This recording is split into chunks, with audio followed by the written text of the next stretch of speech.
Assalamualaikum warahmatullahi wabarakatuh. Selamat berjumpa di YouTube channel inilah.com di acara Inilah Berita yang merangkum semua berita-berita viral. Langsung saja kita ikuti berita pertama.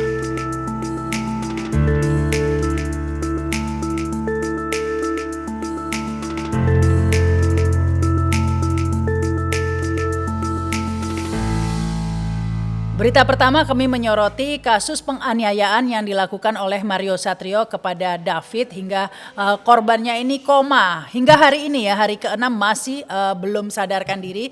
Nah, ini kita benar-benar media sosial selalu membahas masalah ini ya, karena dimensinya macam-macam, imbasnya kemana-mana dan juga masih diselimuti berbagai kejanggalan juga ya.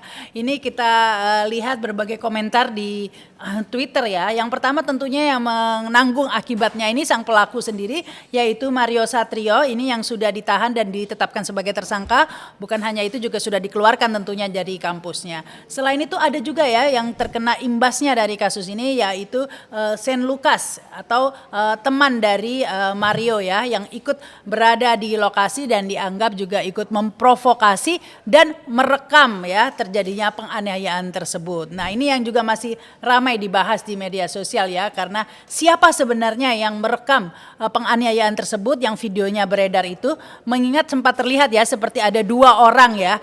Jika memang yang di lokasi itu adalah Shen dan Mario dan sementara dua-duanya terlihat dalam rekaman tersebut, berarti sebenarnya ada orang lain ya yang merekam video tersebut ya. Tentunya netizen ini mengarahkan kepada Agnes karena memang ada 3 orang tersebut di lokasi penganiayaan. Ya, yang terimbas kasus tersebut tentunya bapak dari Mario nih, orang tuanya benar-benar terkena dampak dari kasus yang ramai dibahas di dalam negeri maupun luar negeri nih ya, juga membahas ini ya. Itu adalah Rafael Aluntri Sambodo yang merupakan pejabat di Ditjen Pajak ini ya. Sudah benar-benar menanggung akibatnya, dicopot dari jabatannya sebagai Kepala Bagian Umum Kanwil Ditjen Pajak Jakarta Selatan. Dan namun ini juga mengundurkan diri dari ASN ini ya, Rafael ini, untuk mempermudah pemeriksaan begitu. Karena imbasnya justru harta kekayaan dari orang tua Mario ini yang ramai dibahas ya, karena memiliki LHKPN-nya itu sampai 56 miliar rupiah. Ditambah lagi gaya hidup Mario ya, dengan mengendarai Rubicon, Moge dan lain sebagainya. Hal ini membuat kasus penganiayaan terhadap David ini meluas ya, terhadap masalah gaya hidup pegawai pajak ya di Kementerian Keuangan. Ini bahkan membuat Sri Mulyani sedikit kerepotan ya untuk mengklarifikasi berbagai macam sorotan publik atau netizen ya. Karena salah satunya ini disebutkan bukan hanya dari orang tua Mario saja ini ya yang ternyata penggemar Moge ini ya, bahkan Dirjen Pajak ya Suryo Utomo ini juga beredar fotonya viral tengah mengendarai Moge juga ya di klub Moge di Ditjen Pajak. Ini sampai membuat Sri Mulyani juga berkomentar bahwa ini klub Moge ini agar dibubarkan saja ya, karena tidak sesuai. Ya, Menteri Keuangan Sri Mulyani menegaskan ya bahwa penyelidikan terhadap harta kekayaan Rafael ini sebenarnya sudah dilakukan jauh sebelum kasus Mario ini viral ya. Bahkan ini menurut Menko Polhukam Mahfud MD menyebut laporan kekayaan Rafael sebenarnya sudah diserahkan oleh PPATK ke KPK sejak tahun 2012. Jadi sebenarnya sudah dipantau, sudah dicurigai. Memang Sri Mulyani menyayangkan ya, belum ada langkah konkret begitu ya, meskipun ini sudah disorot. Bukan hanya gara-gara terjadinya kasus penganiayaan Rafael, tapi tetap saja ya namanya netizen juga bertanya-tanya, loh ini sudah dicurigai, sudah disorot, sudah diserahkan ke KPK sejak tahun 2012 katanya. Tapi mengapa karirnya kok tetap moncer ya, terus menjadi kepala bagian umum begitu ya.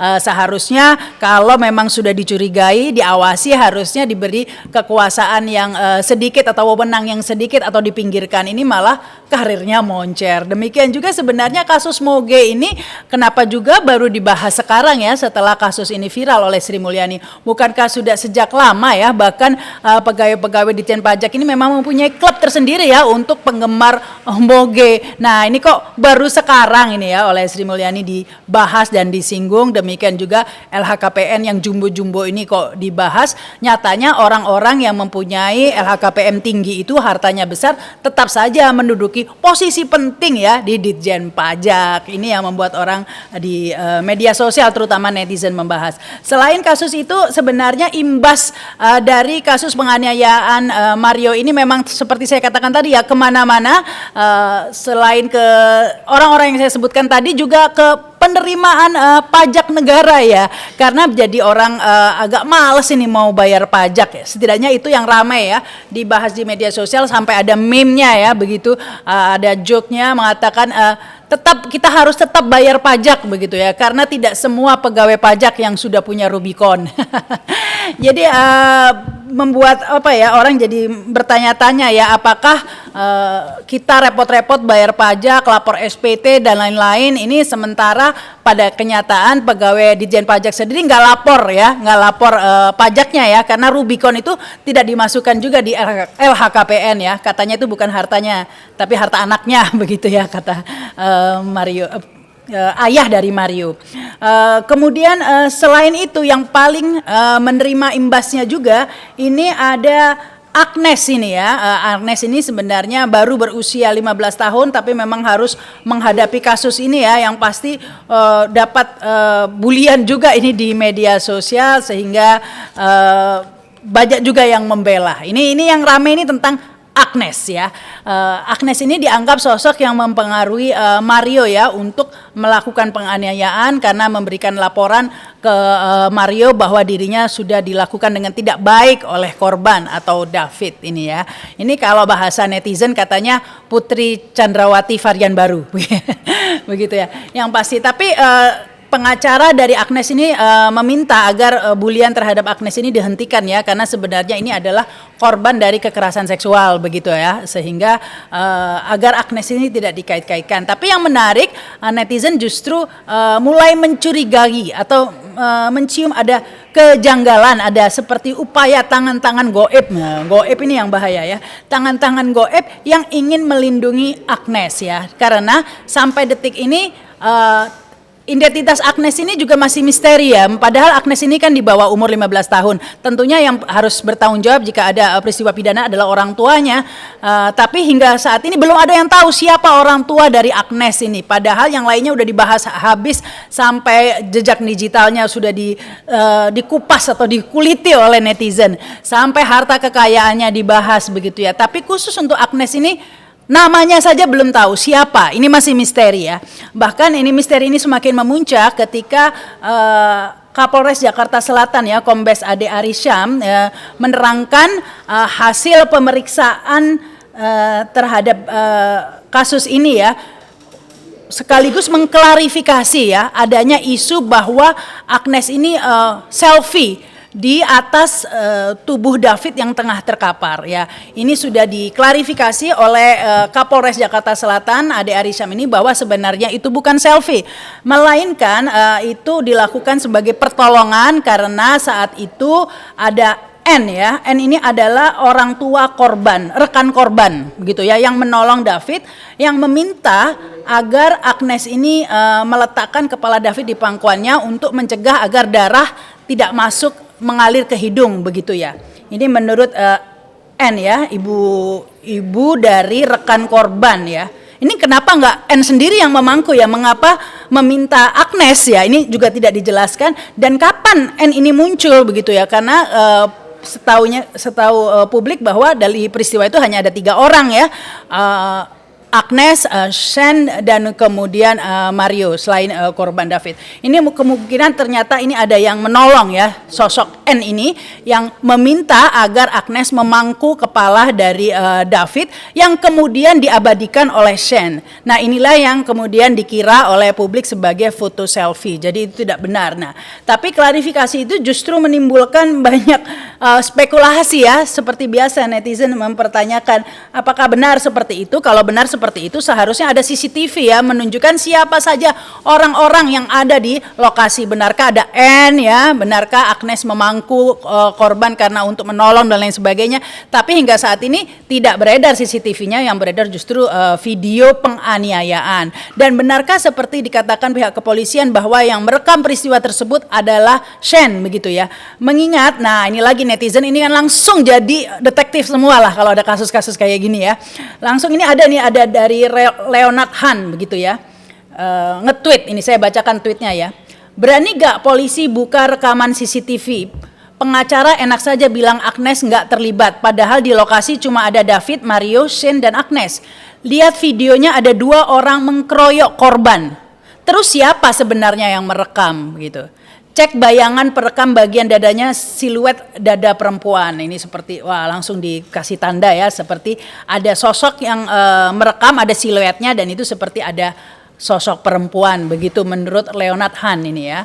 Yang pasti ini tekanan berat bagi Agnes ya, karena semua netizen menyerang begitu ya. Ini salah satunya ada juga yang komentar ini, ada yang aneh ya, dari awal si cewek padahal terpampang nyata dengan segepok fakta, tapi kok kesannya kayak dilindungi sekali ya sama Pak Polisi. Jadi penasaran, kayaknya ada kekuatan tersembunyi. Apakah doi anaknya Madara Uchiha? Begitu katanya siapa ini nge-tweet ini ya. Kemudian ada juga ini dari Alex Tam ya. Orang tua Agnes ini siapa sih? Susah banget dapat informasinya. Yang ada cuma informasi kulit doang. Itu pun belum tentu benar. Apakah orang tuanya seorang pejabat tinggi, pengusaha terkenal atau jenderal? Wartawan dibikin mandul, sekolah dan temannya bungkam, polisi seolah-olah menutupi banyak hal begitu ya. Ini bahkan ada yang komentar, wah ini kok seperti ini ya apa kasus Sambo Reborn katanya. Karena Kapolres Jakarta Selatan justru yang konfes ya. Lagi-lagi Kapolres Jakarta Selatan di kasus Sambo juga Kapolres Jakarta Selatan kan ya yang konfes. Ini juga konfes mengatakan bahwa tidak benar. Ini seperti kesannya membela Agnes ya. Tidak benar Agnes itu selfie, yang justru yang dilakukan Agnes adalah melakukan pertolongan dengan ada sosok N ini ya. Tadi tiba-tiba ada sosok N ini yang mungkin belum dijelaskan. Saya yakin semuanya akan jelas jika ada bukti CCTV pastinya. Semoga CCTV-nya nggak mati ya kayak di kasus Sambo. Nah ini kemudian ada juga nih Lady Zebo ini ya. Agnes itu anak siapa ya? Kok sakti banget? Kenapa anak ini jadi misteri? Seakan dirahasiakan atau tidak boleh bocor ke publik. Ada apa? Orang pentingkah orang tuanya?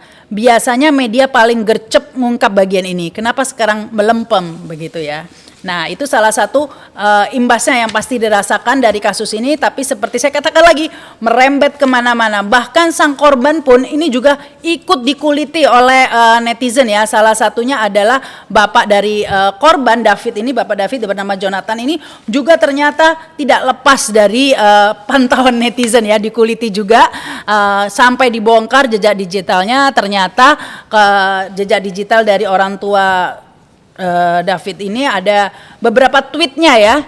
Nah ini yang menariknya, yang seperti terkesan mentertawakan kematian 6 laskar FPI ya. Ini sudah viral itu tweetnya ya. Bahkan ada juga tweet-tweet yang dengan kata-kata kasar dan jorok begitu ya, sangat jorok sehingga nggak mau saya sebut di sini ya.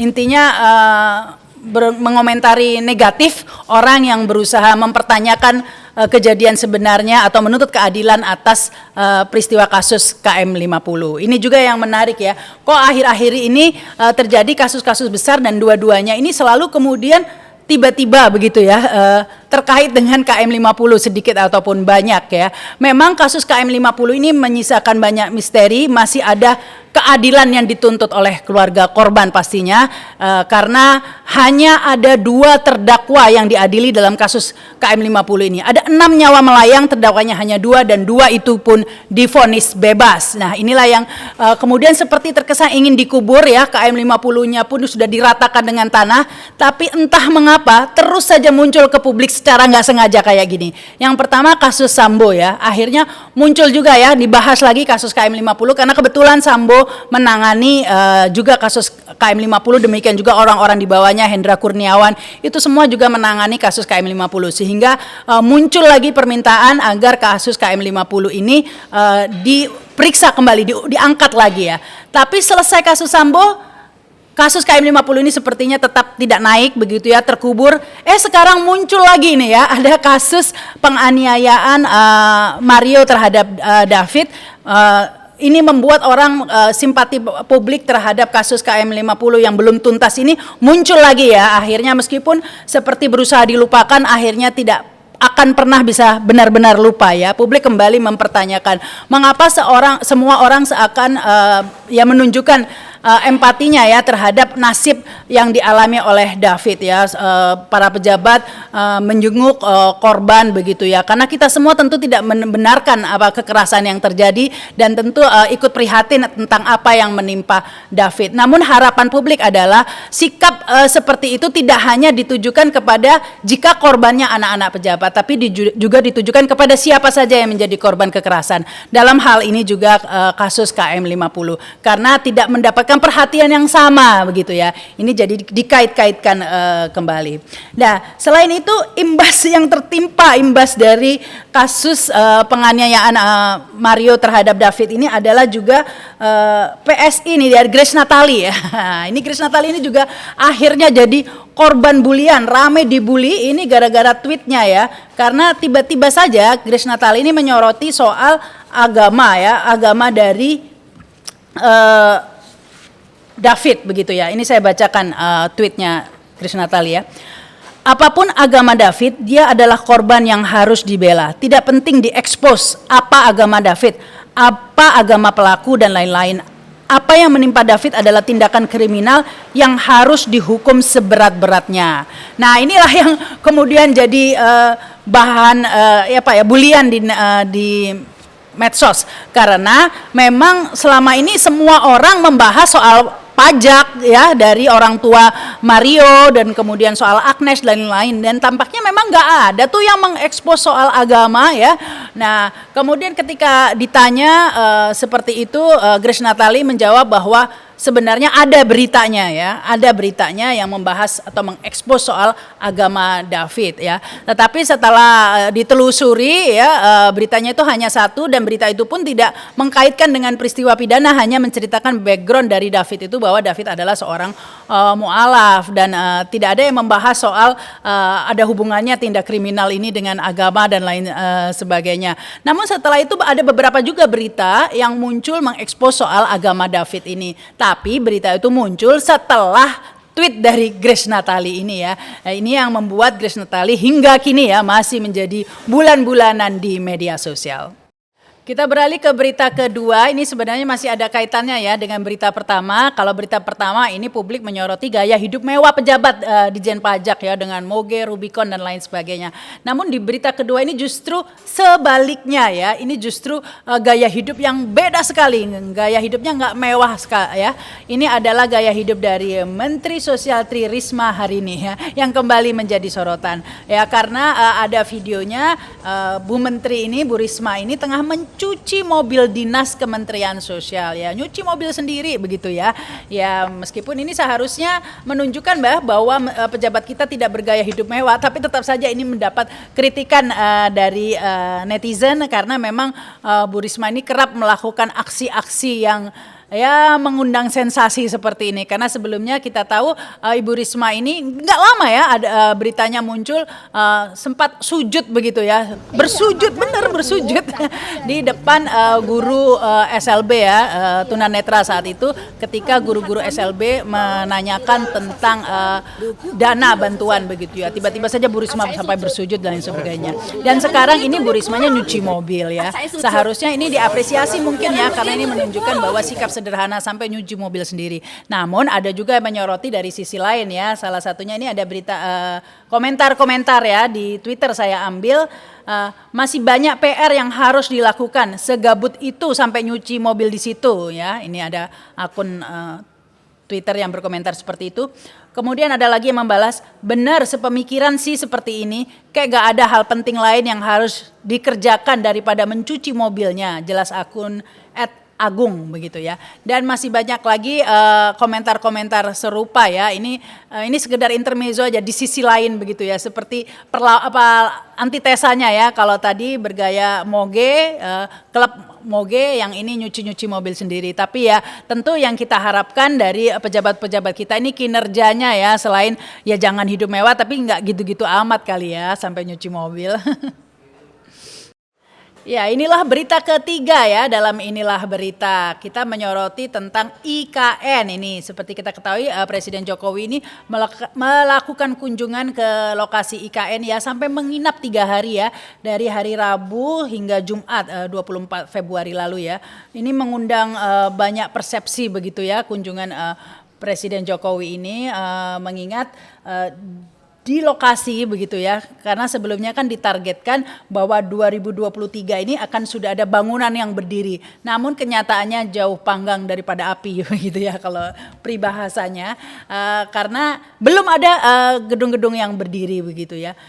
Bahkan yang mengejutkan lagi ketika kemudian Presiden Jokowi mengeluarkan pernyataan mengatakan bahwa sebenarnya IKN ini bukan lahir dari gagasannya, bukan ide Jokowi begitu ya. Loh kok bisa ya? Ini kok seperti banyak orang menilai ini Jokowi sudah katanya kelabakan begitu ya, karena IKN ternyata tidak sesuai dengan realisasi. Namun nyatanya ini statement-statement Jokowi tetap optimis loh ya, karena presiden kita ini memang yang paling optimis ya.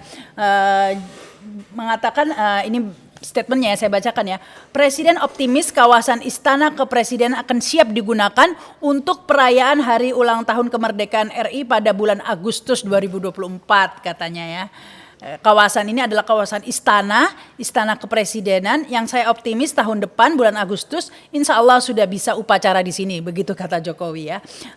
Kemudian juga mengatakan ini akan ditempati begitu ya, ini statementnya. Kalau ditempati selesai kok nggak ditempati, selesai ditempati. Setiap kementerian juga meskipun tidak semua staf itu di bawah, ini ada supaya ada keramaian di sini, begitu ujar Jokowi ya. Kami ambil dari YouTube di Sekretariat Presiden begitu ya. Kemudian yang menarik lagi Jokowi juga mengatakan akan membangun sebuah pusat latihan atau training center di kawasan ibu kota Nusantara begitu. Lapangan sepak bola PSSI akan segera dikerjakan dan diharapkan selesai tidak lebih dari 1 tahun, ucap Presiden dalam keterangannya saat meninjau kawasan IKN begitu ya. Kepala negara ini menyampaikan bahwa pembangunan lapangan sepak bola tersebut akan dibiayai oleh Federasi Sepak Bola Internasional FIFA ya. Hal ini merupakan bukti kepercayaan internasional terhadap pembangunan IKN begitu ya. Rencananya akan ada 8 lapangan sepak bola ya untuk latihan yang akan dibangun oleh FIFA, dibiayai oleh FIFA begitu kata Jokowi ya. Menanggapi hal tersebut, Menteri BUMN yang juga Ketua Umum PSSI Erick Thohir memberikan apresiasi terhadap rencana yang digagas oleh Presiden untuk mendukung persepakbolaan Indonesia. Ini merupakan sesuatu yang kami pastikan akan selesai segera, begitu lanjutnya ya. Ya, selain itu yang menarik lagi ini ya, bahwa memang janji dari IKN ini begitu indah ya, selain akan ada segera pindah pada 2024, fasilitasnya ramai dan lain sebagainya, bangunan sudah berdiri, Istana Kepresidenan, menggerakkan ekonomi dan lain sebagainya. Ini juga kepada pegawai yang pindah begitu juga akan ditanggung biayanya ini ya. Menteri Perencanaan Pembangunan Nasional atau Kepala Bappenas Suharso Manoarfa memastikan bahwa biaya pemindahan akan ditanggung pemerintah. Bahkan pemerintah akan menanggung biaya anak hingga pembantu rumah tangganya begitu ya. Dalam proses pemindahan ASN ini akan semuanya ditanggung oleh pemerintah begitu ya. Ini menurut Suharso Manoarfa ya. Semoga kita benar-benar bisa melihat ya ibu kota baru IKN seperti yang dijanjikan pada tahun 2024. Jangan sampai ibu kota ini nanti menjadi ibu kota goib juga kayak SMK. Ya, inilah berita keempat. Ini kita menyoroti tentang Partai Amanat Nasional. Ini ada Ketua Umum Partai Amanat Nasional Zulkifli Hasan yang mengatakan siap menunggu petunjuk Presiden Joko Widodo atau Jokowi dalam menetapkan nama capres dan cawapres yang akan diusung di Pilpres 2024 nanti ya. Menurut Zulkifli Hasan saat ini kondisinya bila Presiden Jokowi adalah panglima tertinggi dalam PAN sehingga semua pengurus dan kader PAN akan tunduk kepada petunjuk presiden. Kok kayak Harmoko ya? Di sini panglima perang, tapi kan ada panglima tingginya. Jadi kalau kita mau perang pasti harus menunggu perintah dan petunjuk panglima tingginya Bapak Presiden Jokowi, ujar Zulkifli Hasan usai mengikuti upacara pembukaan Rakornas PAN di Semarang ya. Zulkifli Hasan tidak menampik bila saat ini yang muncul di kalangan kader PAN adalah nama Gubernur Jawa Tengah Ganjar Pranowo dan Menteri BUMN Erick Thohir. Namun Zulkifli Hasan masih belum memutuskan karena dinamika politik dapat berubah terlebih PAN berada di dalam koalisi Indonesia Bersatu bersama Golkar dan P3 ya. Dalam sambutannya Zulkifli Hasan sempat menyampaikan, ini ada pantunnya nih bagus nih, saya bacakan ini pantunnya ya. Jalan-jalan ke Simpang 5 ya, jangan lupa beli lumpia. Kalau Pak Ganjar dan Pak Erik sudah bersama, Indonesia pasti jaya. Iya. Inilah berita kelima, berita terakhir ya dalam inilah berita kali ini kita menyoroti banjir di Jakarta ini ya. Hujan deras yang mengguyur wilayah DKI mengakibatkan 24 RT di ibu kota terendam banjir pada hari Senin ini ya. Saya juga kejebak macet tadi kena banjir. Nah ini sebenarnya kasus banjir ini ketinggiannya mulai dari 20 cm sampai 1 meter. Ini merendam berbagai kawasan ya, baik di Jakarta Selatan, Jakarta Timur, Jakarta Barat dan lain sebagainya. Namun yang ingin disoroti di sini adalah berita banjir ini memang sudah menjadi semacam berita politik loh ya, bencana yang menjadi politis banget ya. Bayangkan jika banjir ini terjadi ketika gubernurnya Anies, pasti rame ini di Twitter ya atau di media sosial. Tapi kali ini memang senyap begitu ya berita banjir di Jakarta ini, akun-akun seperti Denny Siregar dan lain sebagainya sepi, nggak ngebahas banjir ini. Ya, ternyata banjir pun bisa menjadi dipolitisasi, bukan hanya agama saja. Demikianlah inilah berita kali ini yang merangkum berita-berita viral ya. Pastikan kalian ikuti terus ini ya berita-berita di Inilah Berita di samping program-program lainnya di YouTube channel inilah.com. Jangan lupa subscribe dan komen. Saya Rahma Sarita, wassalamualaikum warahmatullahi wabarakatuh. Sampai jumpa.